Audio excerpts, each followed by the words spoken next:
Hey everybody, John Szymankiewicz at Beer Law Center. Just want to talk to you today, just for a couple seconds while I'm enjoying a nice adult beverage today. Again, buy local beer.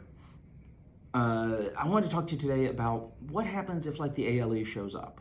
All right, so there are two kinds of ALE inspections. One is planned, and if you're an alcohol retailer, i.e. you sell alcohol to consumers, you've already had an ALE inspection. The ALE will come out and inspect you based on your application, and they'll come out and go, yep, looks like your diagram matches the one that you submitted and all these things are in place. You've got, okay, good. We're gonna go ahead and fill this out. You get your full permit from the ABC, everything's great. The second kind of inspection you get from an ALE agent is generally a complaint-based situation. The ALE and the ABC for that matter operate on almost an exclusively complaint-based system. Now this is in North Carolina, keep in mind, North Carolina. I'm not telling you about it in the other states. But it's typically a matter of somebody else called in and said, hey, those people are doing something I don't think they should be doing. When the ALE finds out about it, they have to do something, and that typically is an investigation. They're gonna come out and look and see what you're doing.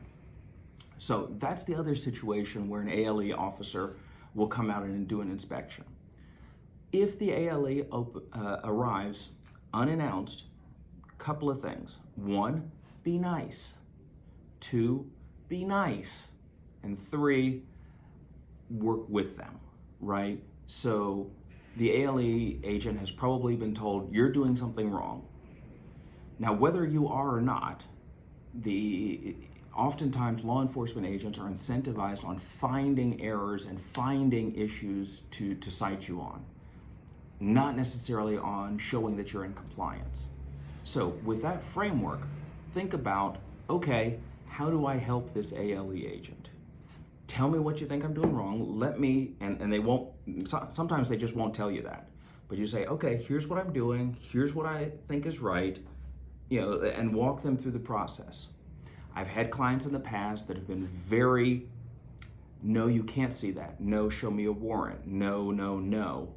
And generally speaking, most ALE agents at that point will dig their heels in. That's what you don't want.